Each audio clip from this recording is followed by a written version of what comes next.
All right. Welcome to the Societal Adaptation, Planning, and Resilience panel. They will be talking about all these different topics.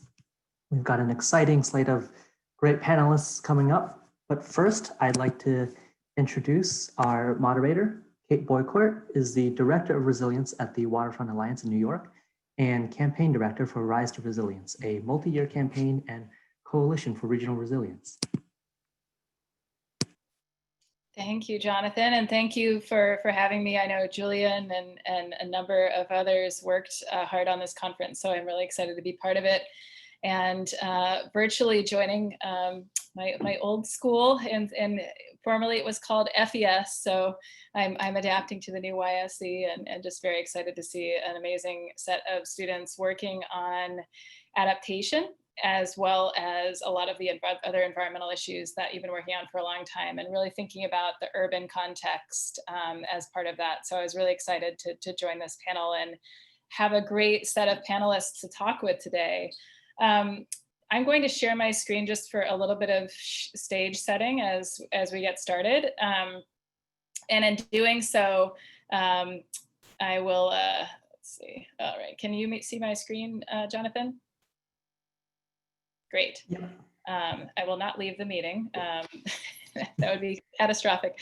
And, you know, I think we'll be hearing from a lot of different scales today, from the hyperlocal to the county scale, and thinking about how we manage adaptation. And one of the things that really struck me is that it's really the only option. We really have to plan ahead, otherwise we really won't end up well. And that's something that I think all of us grapple with from whether it be youth empowerment through Giselle's work, or thinking about how we govern and invest in and actually tactically, perhaps even relocate in the case of in our Miami and Norfolk panelists. So just briefly where I'm coming from, I focus primarily on the New York City metropolitan region. So that's really northern New Jersey and New York City.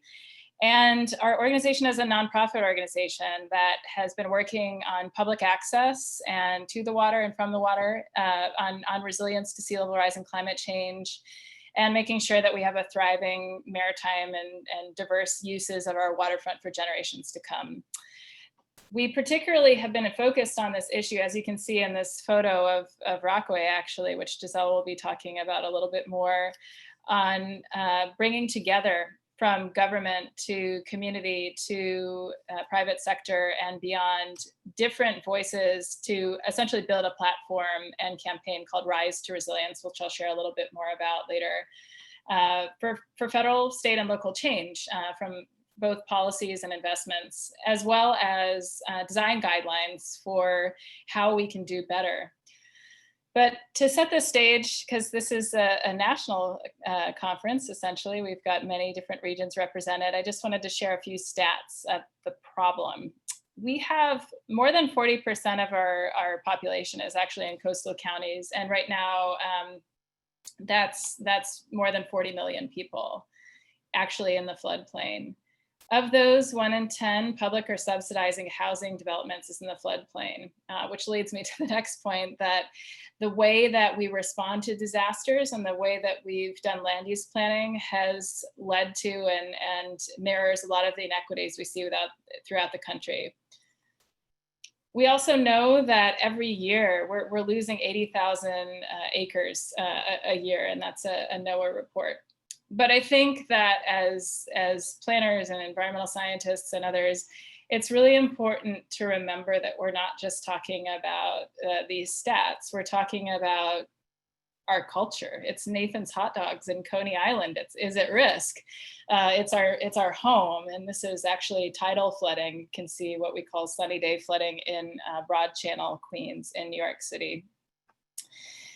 We'll also hear from each of the panelists, there's no single solution or scale to this. We have, in our region, targeted federal, state, and local policy, from flood risk disclosure laws to investments in infrastructure to zoning and planning, because you have solutions at the building scale, you have solutions at the regional scale, and at the site scale, and we need to be thinking about all of them. But I think, you know, while my job here is to stage set with a lot of the problems and challenges, we are kind of figuring it out. And we're a few years behind the greenhouse gas mitigation reduction movement and kind of defining what some of those solutions are. This is the new Wild West in terms of land use policy, and there aren't many states and cities, and certainly not our federal government, have really figured it out. And I think what I'm excited to learn about today from our panelists is that we're figuring out different pieces of the puzzle. And we're getting a little glimpse of that, and a little glimpse of what good looks like from every different region, and trying to work together, not just within our own localities, but we are connecting across regions. And I think you'll hear about that from our panelists as well. So without further ado, I will just briefly introduce everyone, and then I will shift over to Katie. We have Katie Hagerman, Resilience Program Manager for Miami-Dade County. We have Giselle Herrera from Rise Rockaway, Program Coordinator. And we have Skip Stiles, Executive Director of Wetlands Watch. And I will just give it away to Katie, and we'll go, each panelist will have 7 minutes or less to present, and then we'll go to an open discussion. I want to hear your questions in the chat, so type them in, and Katie, please take it away. And Kate, I think Skip's going to go first, and then Giselle, and I'll go third. I'm just still working on my video. Got it. All right, Skip, take it away. Well, thank you. Get my screen up here. So this is a real opportunity. Thank you so much. I want to talk a bit today about what's going on in our part of the world in Virginia, but also relate it to some of the larger issues that face us. This is a picture I took about 3 days ago. We have sunny day flooding here all the time. That's a park bench that's across the road from where I was standing. So this is what we get all the time here. So what I want to talk to you about is essentially the issues that we face, because the solutions to adaptation are really bottom up. Local governments have most of the tools, most of the responsibilities for dealing with climate change adaptation, sea level rise, whatever. They control land use, zoning, codes, ordinances, you name it. The challenge is that most of the information, most of the data is top down. It comes from academic sources, government agencies, and it requires translators or boundary organizations to make that information useful. And that's sort of what I want to talk about a little bit at first, is the role of NGOs and boundary organizations in moving adaptation along. And then the other piece of it is that as localities begin to stumble around, they find other localities with similar needs. And so we're beginning to see, at least in this part of the world, in Southeast Virginia, we're beginning to see regional approaches begin to emerge. So this is sort of how we have done things. You know, on the left there is a bunch of excited folks in academia or government agencies who come up with a really cool new viewer or a new study or a new whatever. And on the right is the person who needs that information, desperately seeking it on the shelves. There is not enough attention being paid to the end user in the development of this information. Too much of what we do sort of looks like this. This is what climate change science delivery has looked like. You got people dropping information on the folks down below, but nobody is spending a lot of time figuring out how those folks down below are going to use the information, or whether the information that's being developed is even pertinent to their needs. So you get things like this. This is an array of curves here in Norfolk that shows everybody's guess as to what sea level rise will be. And the cities here want to know, okay, which curve do I use? You know, fine, you've got a great array there and it goes from, 2 feet to 12 feet, but I have to build something, I have to do a long range land use plan. So, so often there's a lot of information, but it's not useful information. And this again is the challenge faced on the ground with adaptation. The other thing that happens is you need different information at different phases in the adaptation cycle. This is a classic adaptation cycle. This is from Moser and Ekstrom's papers.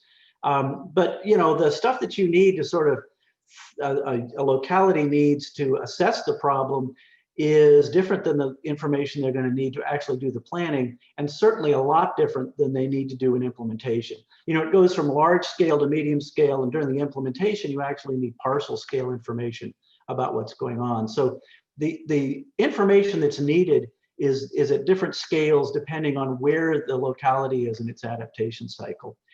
And what's needed to sort of fit that information from up above down to what's going on down below, or what's known as boundary organizations. This is an old concept. This is, and it's across different sectors. This diagram is actually from a National Academy of Sciences meeting on sustainable development. How do you get sustainable development to the farmers?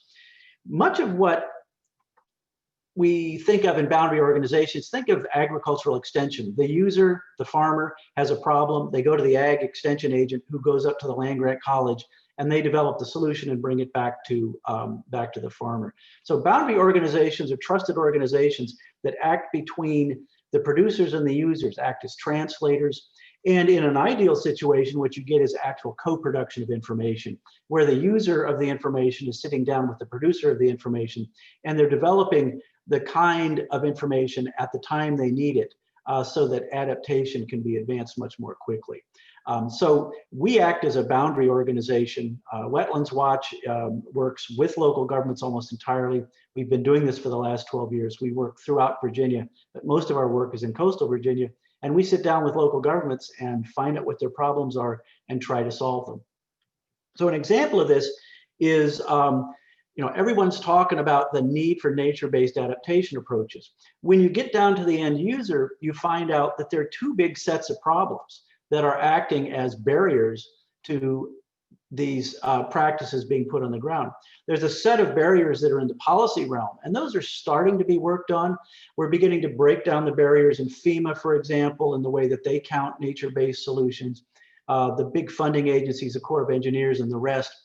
The other problem that we find in sitting down with end users, whether they're commercial or local governments, is there's a big technical component to this. This is not easy stuff, especially in the coastal plain. It's not easy to do these nature-based solutions. When you got a water table that's a foot down and you try to dig out a bioswale, what you get is a wetland, which is not what you wanted. So what we did, and I'll compress about 7 years of work into 2 slides here.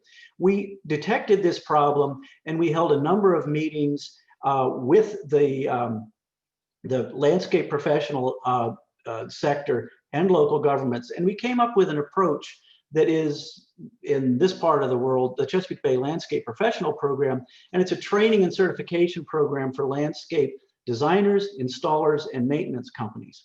And so what we're doing here is listening to the needs of the local governments who are saying, yeah, I can have all the good policies in the world, but nobody out there can put these things in coastal Virginia.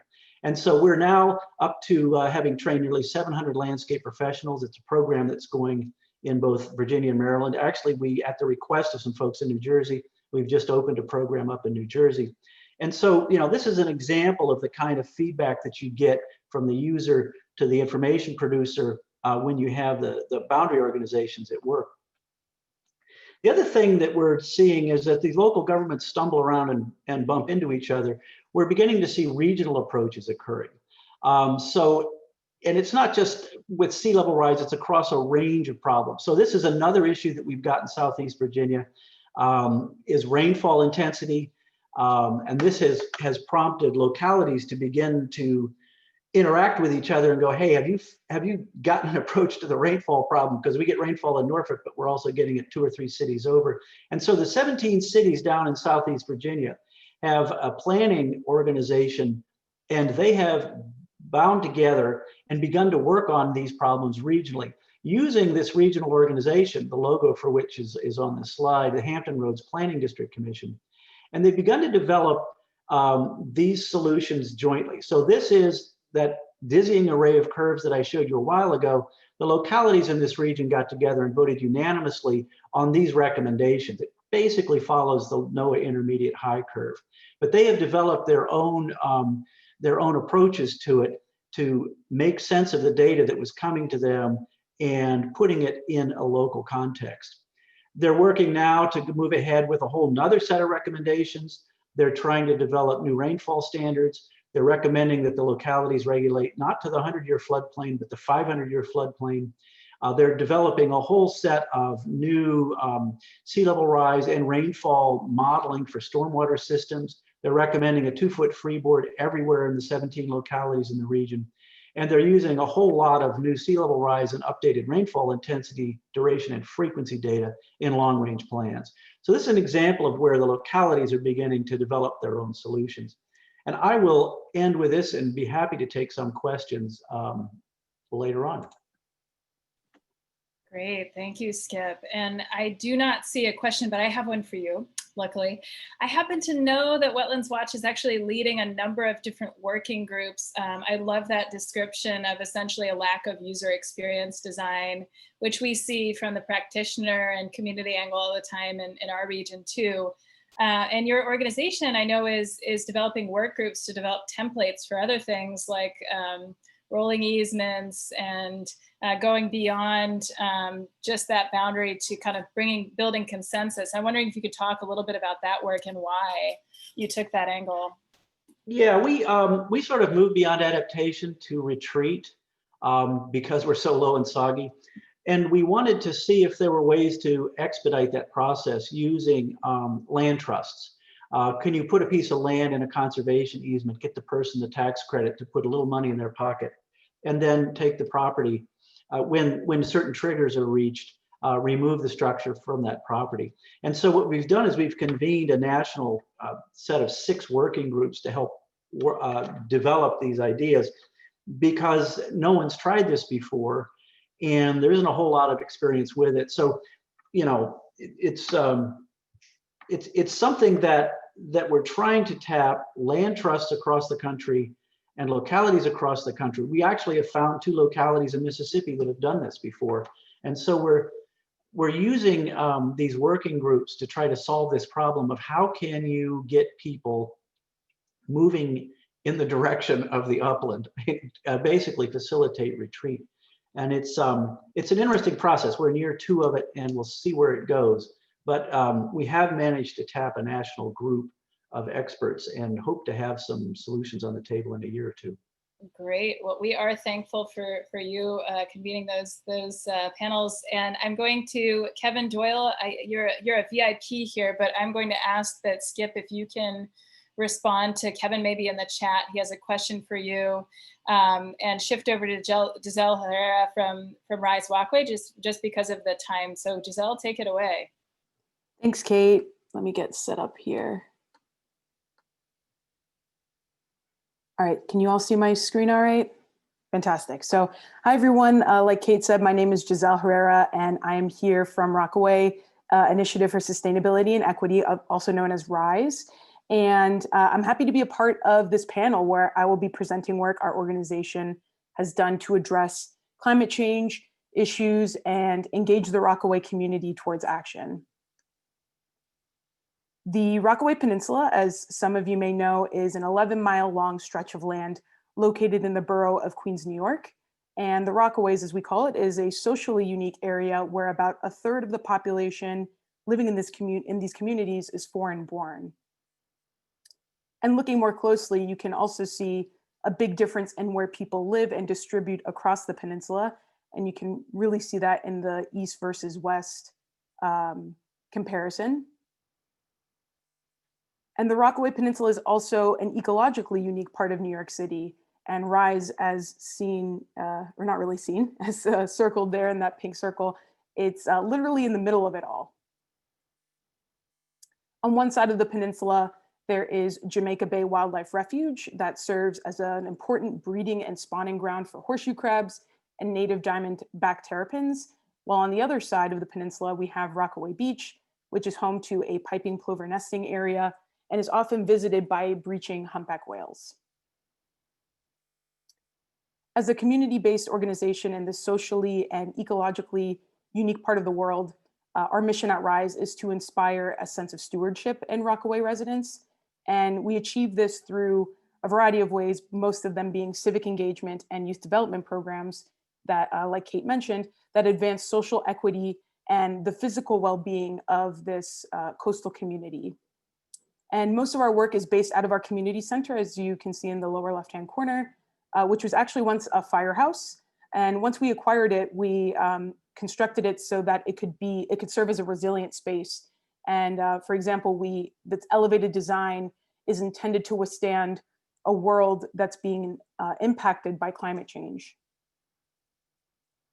And I bring up the fact that RISE is an elevated space because in this picture that you see here, this is flooding that actually occurred not too far from our building.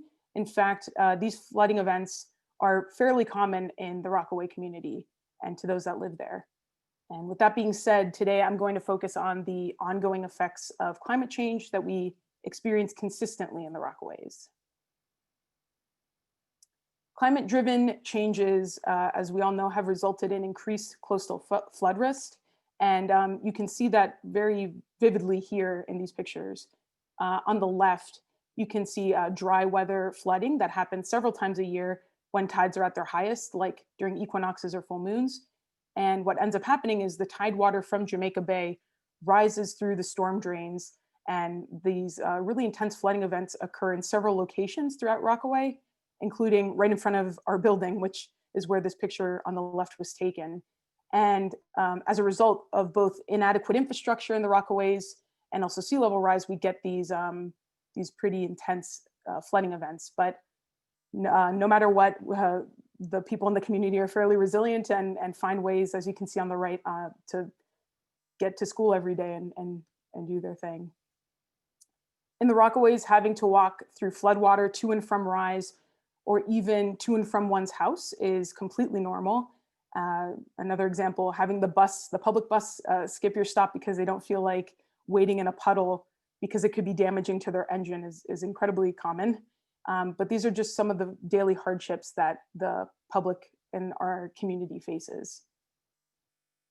In addition to flooding, erosion due to sea level rise, strong wave action, and again, coastal flooding continues to be a huge issue. We've seen increased erosion resulting in coastal property loss, damage to structures, loss of land, and disruption of recreational activities. There have even been points of long stretches of beach being closed down because of this extreme erosion. And knowing this, our organization understood the importance of building resiliency in this community that is so deeply affected by climate change. RISE is a hub for information, resources, social networking, emergency preparedness. And because of this, we focus on these three approaches to doing so: stewardship of our dune system, building a community, and research and education through youth programs. Looking at our first approach, dune planting is one of our major initiatives to address climate change and sea level rise. We gather the community several times a year to build up this buffer zone between the ocean and surrounding neighborhoods. And these events, granted before COVID, were run by youth in our RISE programs, as you can see here. This example of green infrastructure stabilizes shoreline, bears the brunt of storm surges, and also importantly creates habitat for native wildlife while hopefully preventing this area from being paved over and developed in the future. Back in 2015, we started planting the Auburn East Dune Restoration Project, which we've been filling in with grass and shrubs ever since then. And to date, we've planted approximately 50,000 grasses, 1,000 trees and bushes, all of which are native species that stabilize the dunes. We also host a variety of community programs at RISE, many involving civic engagement. And the photo on the left is a great example of that. It was a project that we did with the Department of Health to bring the community together and work to identify unmet health needs in the Rockaway community. And we believe that by building this stronger social network and creating these social ties in the community and establishing RISE as a safe place to gather, that the community will be better prepared to handle the future effects of climate change. Another component of our work is a research program, an exciting one called Environmentor, where high school students conduct research in Rockaway with scientist mentors. And most of the projects are centered around issues that are driven by climate change. For example, some students in the past have measured salt marsh durability and efficiency when it comes to regulating ecosystem services. And last but not least, education is a very large part of what we do. We've been teaching classes on climate change to local students from kindergarten to 12th grade for several years now. And students, we have found, not unsurprisingly, latch onto these more complex topics and think of really creative solutions that we cover in some of our coastal resiliency workshops. Also in RISE's youth development program called ShoreCore, which I coordinate and oversee, as you can see in this picture on the left with our Zoom calls, high school students call upon different adaptive solutions to build a more resilient Rockaway coastline, their community, like raised houses, seawalls, and properly functioning dune ecosystem. So even kids have a great understanding of these issues because most importantly, they are experiencing it firsthand. And one last thing I will include here is none of the work that we do could be possible without many of our partners. We have learned a lot since our founding back in 2005 and have taken some big steps to address issues that we in the Rockaway community collectively face. But there's a lot more work that can be done, and we're thinking of new ways to do that, especially now during COVID. And with that, we're doing everything we can as a small CBO, particularly through stewardship, building those social networks and education. But we at RISE are helping members of the community, of the Rockaway community, gain the tools that they need to advocate for themselves and their changing community. Thank you all so much, and I look forward to your questions. Thank you, Giselle. And there's actually a great question I think is really applicable to RISE, because when I think of RISE, I think of an organization that does a really great job of being a community boundary org that is co-generating ideas with the community, but also partnering with these other government agencies, often led by RISE, actually, to make sure that there's a seat at the table. So there's a question from Rachel Karasik. She's asking if there are good examples of academia or big greens, and I think I would include government in that approach, recognizing that their top-down approach does not work, and that really taking recommendations and co-generating with the community might actually lead to better outcomes. And I don't know if the Dune project, particularly where you actually got Army Corps funding to distribute and lead, maybe you can just share your experience, what some examples that work. Yeah, absolutely. I mean, what is the thing that we most talk with our like close community network at RISE is, you know, these people that are living in this area day to day, they know their community best, and they know what has worked, what needs to be done. So including them in this decision-making process is incredibly crucial. And an example of that is with my ShoreCore program, talking with high schoolers and having them even conduct surveys along the beach and actually making observations of stretches of the dune ecosystem that is already there, and surveying it, interviewing their family members and asking them, what do you know about the dune system? Do you know why it's important? But I think what makes certain plans and policies the most effective is when the community's voices are heard and they're included in the conversation. And continuing with our ShoreCore, we're going to actually have the high school students not only, again, surveying and interviewing, but again, hands-on building those dune ecosystems and seeing that process full circle. Great. Thank you. And with that, we'll shift over to Katie Hageman from Miami-Dade County. Hopefully everyone can see and hear me. All right, great. I'm just going to see if I can get the slide share going. But my name is Katie Hageman. I work in Miami-Dade County in the Office of Resilience. I'm the Resilience Program Manager for Adaptation. And before I get started, I would be remiss if I didn't take a second to thank Shimmy and Rick Burrows, my professors at FES, who were the inspiration for me getting into this work 5 years ago. So it's obviously really an interesting field, and I encourage any of the students who are listening to keep exploring it. So let me just make sure I'm just having a little challenges 6 months in of Zooming and still finding new glitches. So hopefully you guys, can you see my screen now? Okay, great. So, Miami, of course, we're one of the most globally vulnerable cities in the world. Not unique, of course, but these two maps show what the level of inundation could be in a 1.5 degree climate change. And then on the right, just the amount of inundation, which is shown in blue, that we would expect with just the historic emissions if we could stop our emissions today. So it's quite a substantial impact, even just with the historic emissions. And that's in part because of where the city was built. And this is true of all of South Florida. Miami is just an example of that. But these are images of dredgers creating the canals that were intended to drain the Everglades to reclaim that land for development and for agriculture.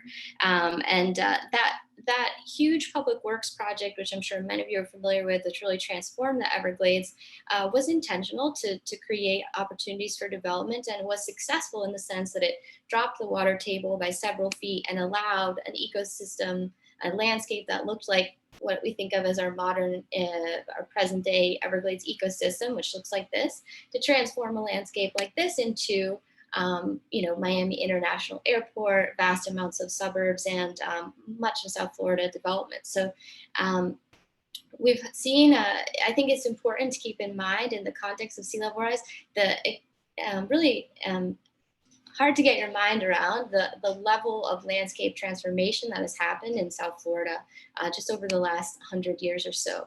It's true in the inland area along the Everglades, but also along the coast. This is a view of our downtown area at the turn of the last century, and the highest building is that 2-story building. Of course, our skyline looks more like this, and this isn't why we are often the top 10 in the world, because the tremendous value that is just 2 to 5 feet above sea level. So you can see on the left here, there's a triangle shaped island, that's Brickell Key. Brickell Key would be this little triangle here, if you can see on my slides, one of the many man-made islands that are in Biscayne Bay. So these islands were created with dredged spoils. The sandbar that you can see in the middle with the next to the causeway is our port, which is now one of the largest ports for cruise and shipping and freight in the country. So these islands, in some part they're natural, cutting down the mangroves, converting the beaches to the resort towns, but many of them were just wholly created from dredged spoil and through engineering. But what began as a property boom in the 1920s has now served as the foundation for a tremendous century's worth of incredible growth, much of which is still ongoing. And so just in this small picture here, we have tens of billions of dollars of real estate and the tens of thousands of residents, and a state economy, and to a lesser extent a regional economy that really relies on this area. So it's not a simple thing for us to change and to think about sea level rise, because so many of our communities, as a picture from Saturday, are just a few feet above sea level rise. And this kind of flooding, like what Skip talked about in Norfolk, is common. We see it several times a year. But it's also, this kind of growth and development is still ongoing. This is a rendering of a development that was just approved on Tuesday.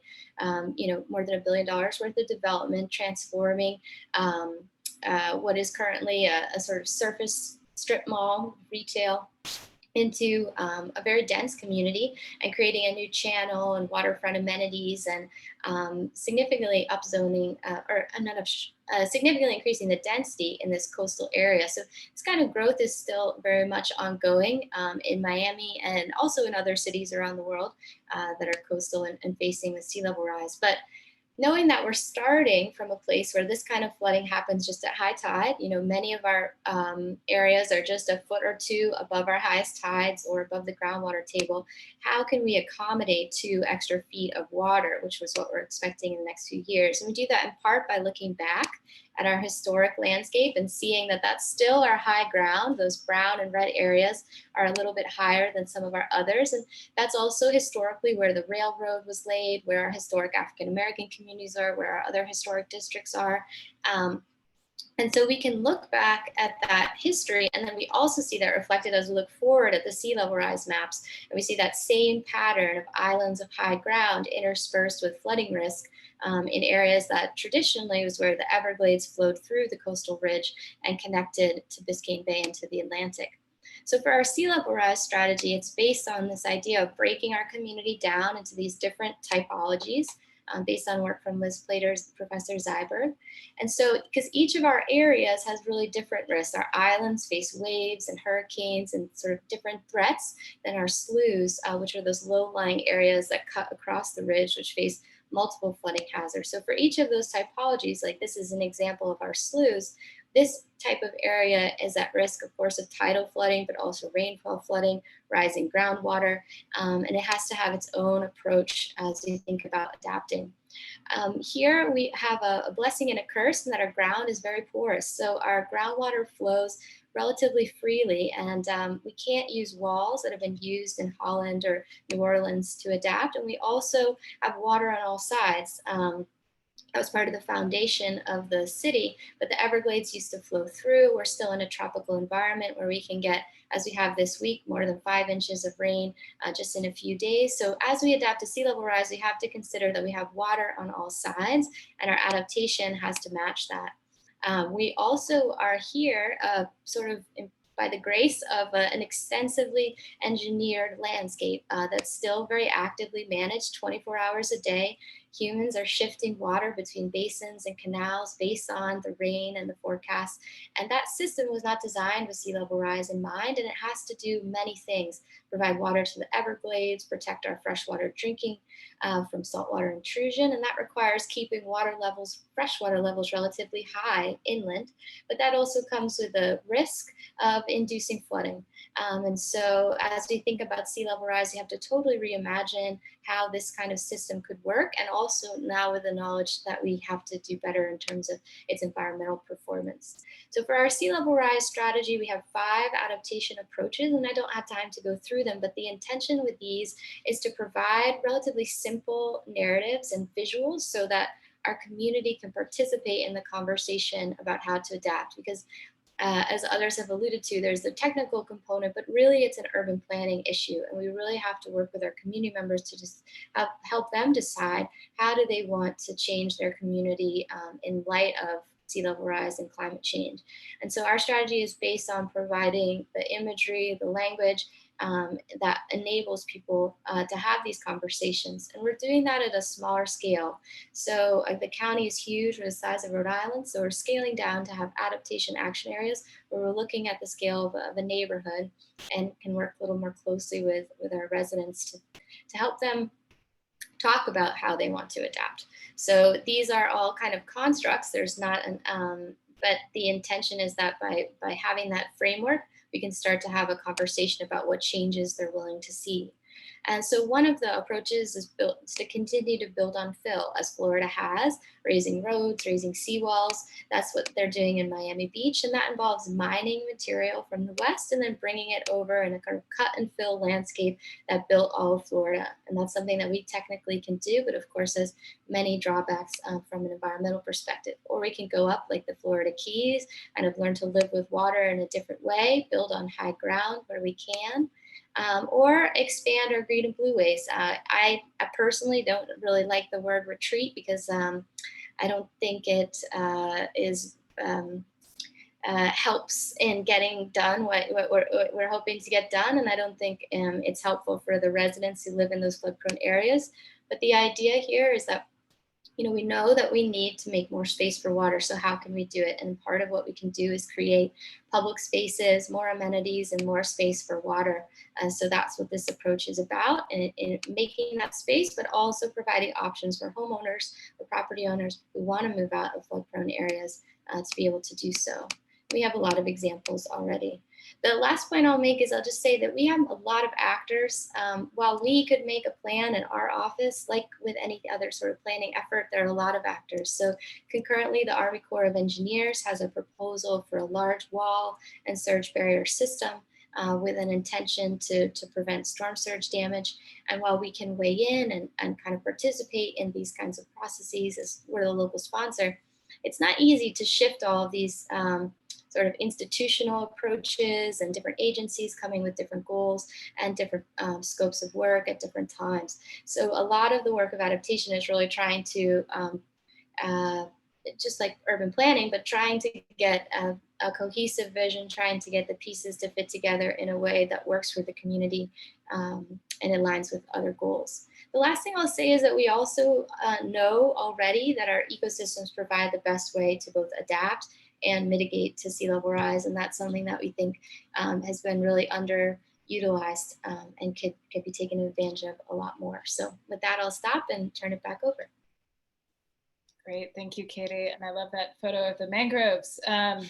Just one quick question before we shift over to all of the panelists. And as I said, I encourage you all to type any questions you have in the Q&A box.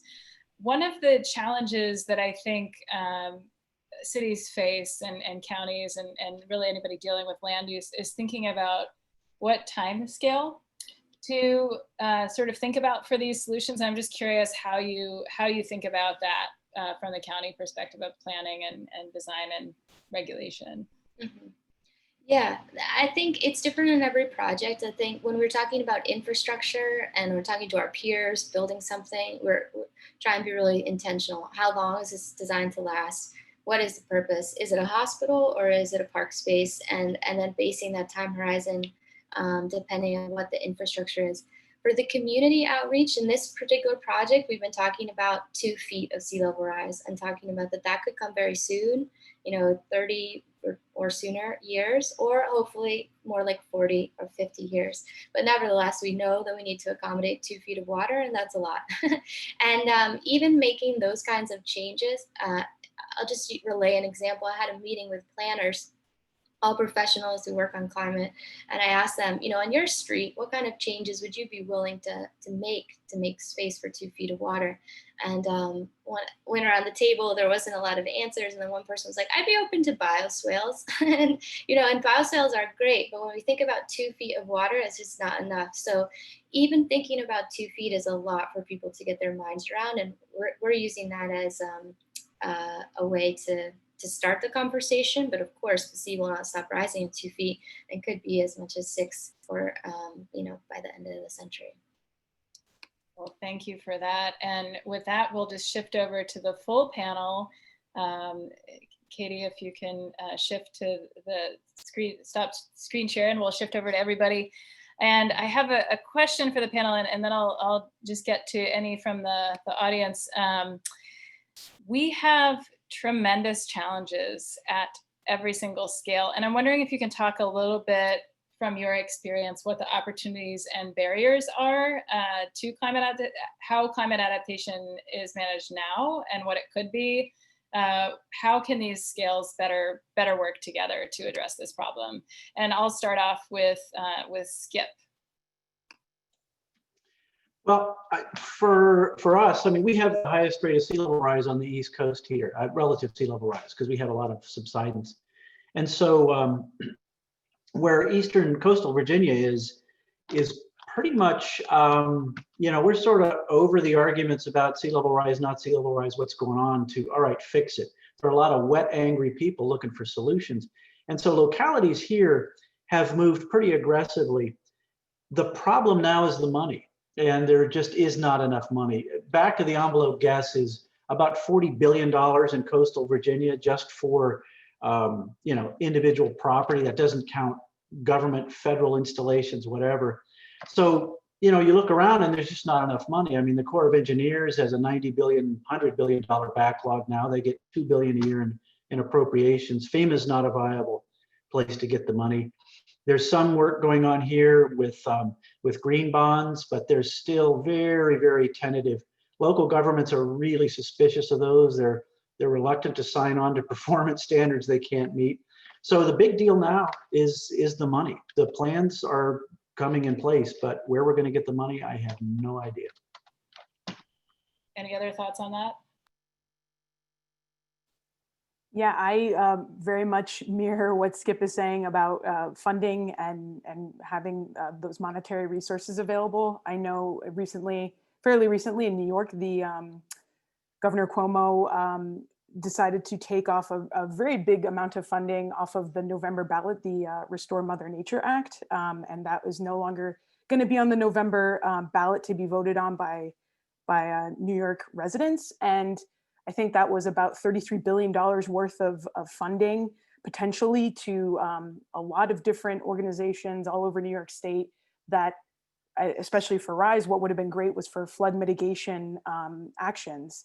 And while of course I understand that, well, Governor Cuomo is saying that it's because of economic instability, and I understand that there's a lot going on, including coronavirus, but it's still what people would have been voting on with the Restore Mother Nature Act is having very much to do with climate change action. And it's something that people are still incredibly worried about and want to take action on. And those kinds of funds could have been amazing, like incredibly used, especially with our Dune Enhancement Plan and with students one-on-one, and thinking of additional programs to get the community involved with taking action in Rockaway. So absolutely, funding is a huge challenge as well. Such a lost opportunity. Katie, I'm wondering if you have any thoughts on that. Well, I mean, we're in such a strange situation. I think I keep continuing to be surprised. I'll tell you an anecdote here. Like, we have a Citizen Science Day, go out and sample locations. I went to a location last year. The lot is completely flooded with tidal flooding. I was assigned to go to that same spot this year. I find that it's gated off, and there's a car there who I thought was my partner to measure the salt water, but it turns out it's a new family taking pictures of the groundbreaking at their new family home. And they're bringing in several feet of fill. The land there sold for well over $1 million, even though it was previously a soggy lot. So we see a huge discrepancy between the coastal areas, where again, a vacant parcel that is essentially a puddle, the land value is still enormous, and it's transforming the landscape still in certain affluent communities. And that's totally different than what we see in our other communities. We really have a totally different economics, land use changes, everything is different. So really depends where you are on that private property scale. Obviously, the public infrastructure challenge is still huge. One of our biggest ones is that we have over 100,000 septics, and we have to think about how to get sewer infrastructure to those, and that's also a several billion-dollar problem. So, you know, we share the feeling of a shortage of funding, but it's really there's really a lot of discrepancy between neighborhoods. Yeah, and we see that certainly in New York. I'm sure Giselle will say, and in parts of the Rockaway, it's different than the West Side, East Side is a little different. I'm wondering if you had a wand and you could change any historical or present day policy, which one or two would you change? And I'll just leave it open to anybody who wants to take that on.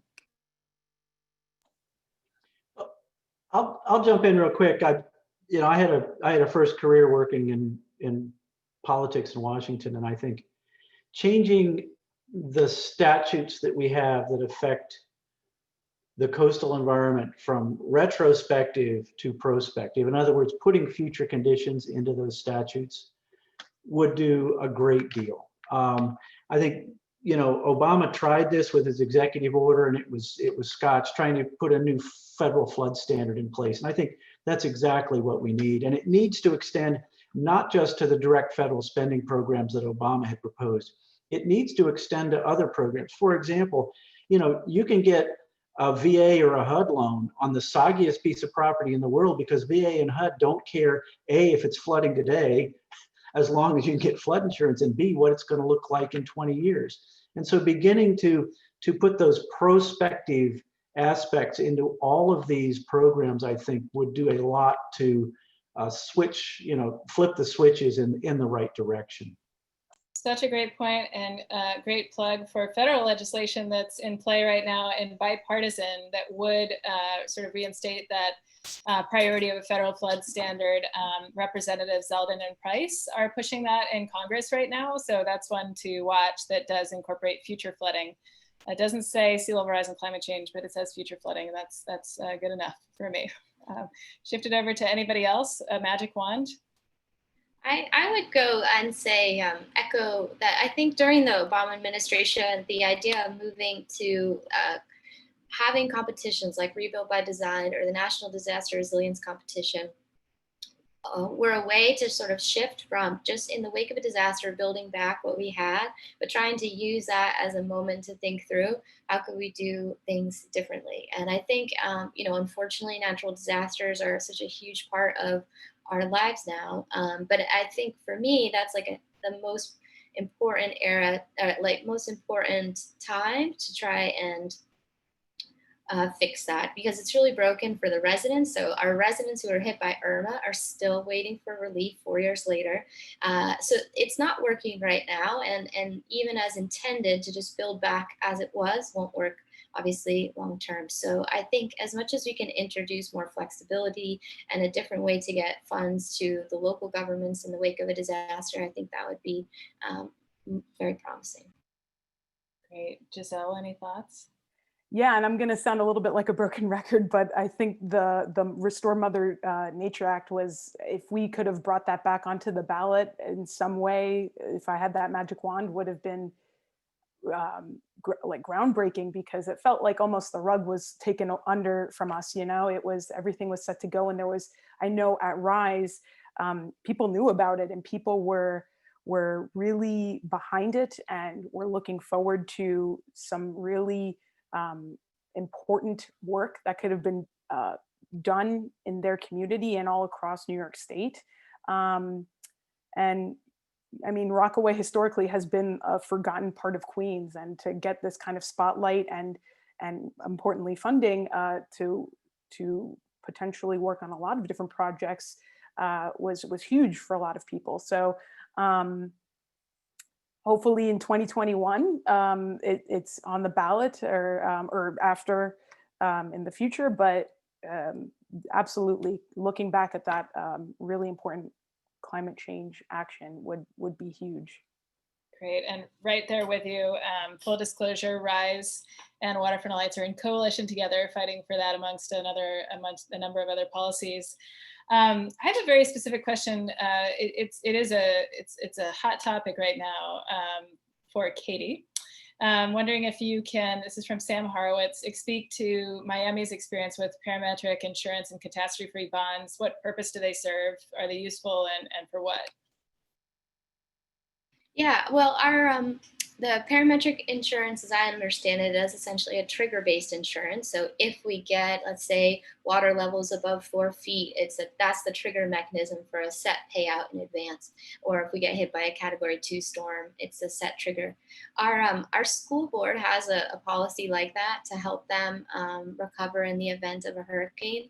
We have had dialogues with the insurance and reinsurance industry quite a bit over the last few years about different insurance product and resilience bonds and other financing mechanisms that we can pursue. And they're very interesting, and we've had good conversations. I will say, though, to be frank, like when the rubber meets the road and the question is, well, why would I purchase this? Because essentially we have a system with a lot of bad incentives, right? If we get a disaster, we get federal disaster relief. So a lot of those future losses, even though we can do the math and we know that they're in the billions for Miami, those future losses are really heavily discounted psychologically. At the government level, at the property owner level, they don't feel real, right? So even if we're going to lose 100 billion in the future, if we were to spend $1 billion now for a theoretical 100 billion in the future, it's really hard to sort of make that sale, as I'm sure we can all relate to when we have to pay our car insurance, and it feels like a big ticket item. So I think we've definitely explored it, and there is a lot of interest. But the challenge is that we don't have the incentives aligned in the way that you might think they should be to really encourage that kind of behavior ahead of a disaster. Yeah, and I know that MTA in New York City had a cat bond or parametric insurance that helped them recover quickly after Hurricane Sandy, but it was only a small percentage of budget. And I think for something like a transit that has to get online, maybe that's a useful tool. Just shifting over to a question from Malika Talwar, wondering if you can respond to maybe communities where sea level rise and ocean hazards aren't the first issue on people's minds. How do you bring people on board, and where do you find alignment and co-benefits with other issues? How does that process work? When we first started on this, we went out to a lot of communities, rural communities, and said, save your wetlands from climate change. And people don't care about wetlands, and they want to argue with you about climate change. So we realized we were using the wrong message and focus. When we started talking to people about keep your community safe from flooding, it was like, oh, you want to talk about that? Sure, let's talk about that. And so we have stepped into the space of floodplain management. Half of our staff are certified floodplain managers. We have a very large area of practice in FEMA programs and the community rating system. We found that using the open space gains under that CRS program, the community rating system, you can actually monetize habitat preservation. And so we also have found a lot of co-benefits with stormwater. With the increased rainfall intensity in these older stormwater systems blowing out, we now can catch the attention of stormwater engineers and begin to talk to them about first incorporating future conditions in, but then starting to use open space and nature-based solutions a lot easier. So it's the flooding co-benefits that have gotten us, into a lot of places that we wouldn't have been able to get before. Great, others? Yeah, I will speak to what I've seen and what my colleagues have seen at RISE. When the only other issue that is, or the other major issue besides flooding that I have, when talking with members of the community face, one big thing is like food insecurity and,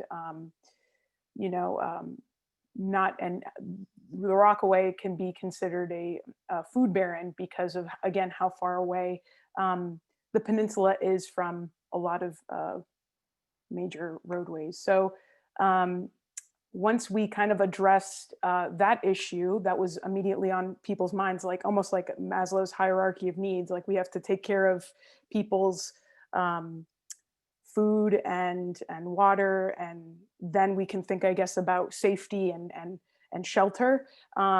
We decided to address that by having a CSA available and having like healthy cooking classes that people can attend. And the community responded to that. And from there, we were able to more holistically address the issue of flooding. And I will say that it's definitely on people's minds in Rockaway and a lot of other parts of New York City, as Kate knows. But what we have found to be the most helpful when communicating and hearing from the public and collaborating with them is through workshops, panels, just hearing from them, and has been the most fruitful when designing programs for youth or getting collaborations done with urban planning firms like WXY and making more long-term plans to try and mitigate flooding in that community. Yeah, I would just echo what's been said. I think sea level rise by its nature kind of feels like a future issue, but when we talk about preparing for flooding and hurricanes, that's usually front of mind for most of us, especially this time of year. So we try and connect it to the things that we can see now. And also for us, a huge one is housing. So, the availability of affordable housing, the quality of housing, getting to the housing. So, trying to link it to the other issues as much as possible. Absolutely. Housing is such a critical issue, as many of you know, in New York City, where we're getting coastal squeeze, where rising flood insurance premiums are happening in Rockaway, and there is no affordable housing elsewhere in the city. So I think climate adaptation for us is as much a housing issue as it is an environmental or a risk reduction issue. So I'm just got to wrap it up because it's 2:20. It's the end of our panel. And I want to thank you to our panelists, and thank you to Yale for hosting us, and Julian and Jonathan. And it looks like we both have had the same great advisor, Katie and Shimmy Ennisfeld. So quick shout out to him. And hopefully, Jonathan, if there's any way to follow up with some of the orgs and links to our work, I think it might be on the website. And thank you all so much for attending. I think that's a wrap. Thank you everyone for being here. Thank you to all of our panelists from all of us here at Yale. And yes, Kate was right. Our website should have contact information. And if not, you can definitely contact us and we can forward any more questions that you might have for any one of our panelists in this panel and the other panels as well. My name is Jonathan. I'm one of the co-chairs for this panel with Julian. And at this point, we would love to invite you to our last keynote speaker of the day via this link that I've just posted it in the chat. And her keynote will begin at 2:30. So thank you all so much. Thank you. Thanks, everybody. Thank you, everyone.